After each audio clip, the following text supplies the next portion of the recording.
Time now to bring in Sportsline analyst Calvin Wetzel. And Calvin, these finals have been must-see TV. The fact that we're talking about A'ja Wilson needing a shot down the stretch to give the Aces the win after they're up by 17 points, it really just shows, the resiliency of Phoenix. But what did you make of one of the greatest players that we've ever seen rising to the occasion on the road against the X Factor?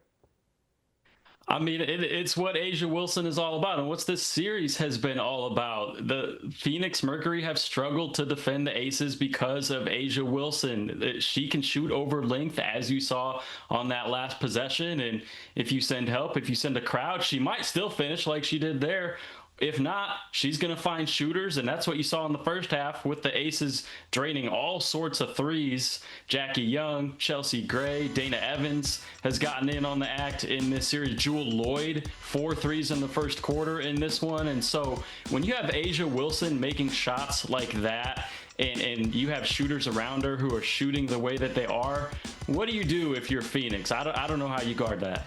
Yeah, pretty much unstoppable. I mean, Nate Tibbetts, to your point, did just about everything, right? Putting DeWanna Bonner on her, or Natasha Mack, then Alyssa Thomas, and she still was able to shoot 11 of 20 from the field to give the Aces a commanding 3-0 series lead.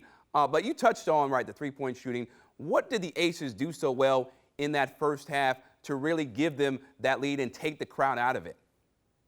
They moved the ball. Like I said, A'ja Wilson, when she gets doubled, she found shooters, and if they recover to the first shooter, they're going to swing it to the second shooter, to the third shooter.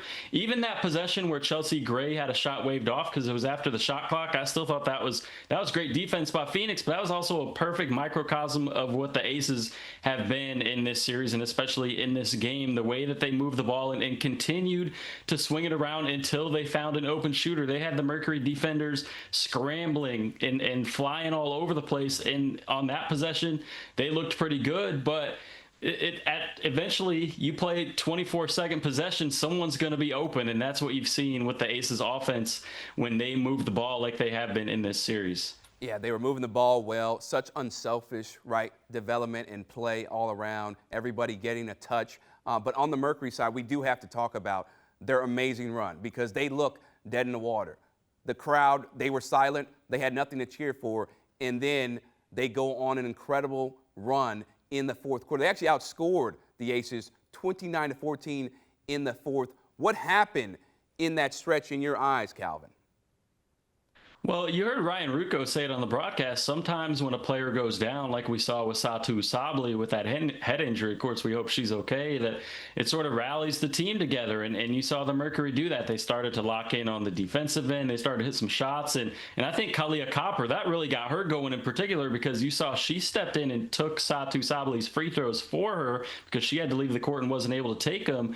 She only had 6 points at that point. Copper did in the fourth quarter. She proceeded to go on an 11-0 run by herself, and with Satou out of the game, I think that woke something up in Copper and maybe in the Mercury as well, saying, hey, we got a former finals MVP on our side here. Let's get her the ball and make sure that she can start cooking a little bit. And offensively, she led them back into the game. She hit that 3 to cut it to 1. She almost had another 3 to tie the game after that.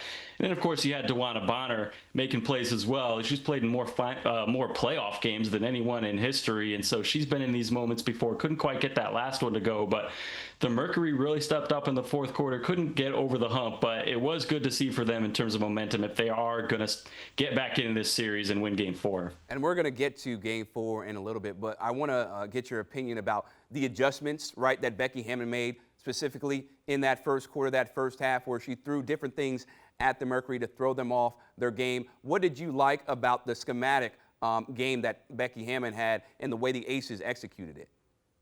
Yeah, I think she just hasn't let the Mercury get comfortable. In Game 1, they played some zone. In Game 2, they went straight man. And in this game, you saw a little bit of junk defense to start the game, and they were giving AT free throw line jumpers, and then they mixed it up and went back to man. I think if you're Nate Tibbetts in the Mercury, you just haven't been able to really game plan for what defense you're going to see, and you don't know what's coming. You have to be ready for everything.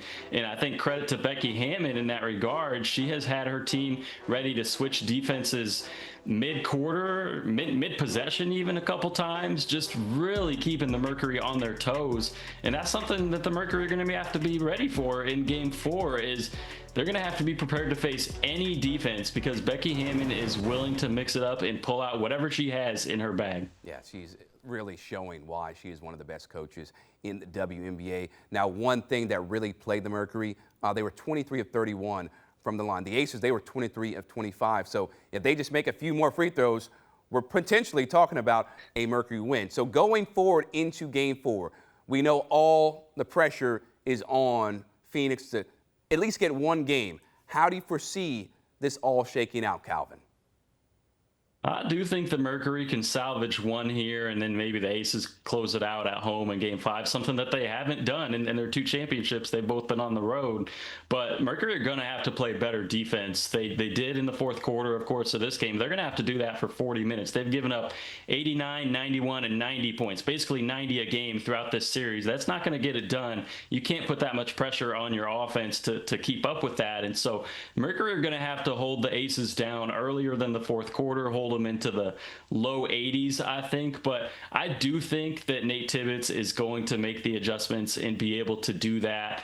And the Aces can't keep shooting this hot from 3, right? You saw how hot they came out in the first quarter of this one. Maybe they can. But if they come back down to earth a little bit, I do think that the Mercury can at least extend this series for one more game. And just quickly, one of the reasons why they did, the lead came back down, right, is because they didn't make a 3, Calvin, after the first half. They hit 9 threes in the first half, didn't make any the rest of the way. So that'll be very interesting to see how that shakes out in Game 4. The Aces up 3-0. Calvin Wetzel, we always appreciate your insight, man. And how about this? Latest game winners in WNBA Finals history. A'ja Wilson, 0.3 seconds left, only trailing Maya Moore in 2015 from the Lynx and 2016 Lena Beard with the LA Sparks, where they hit buzzer beaters.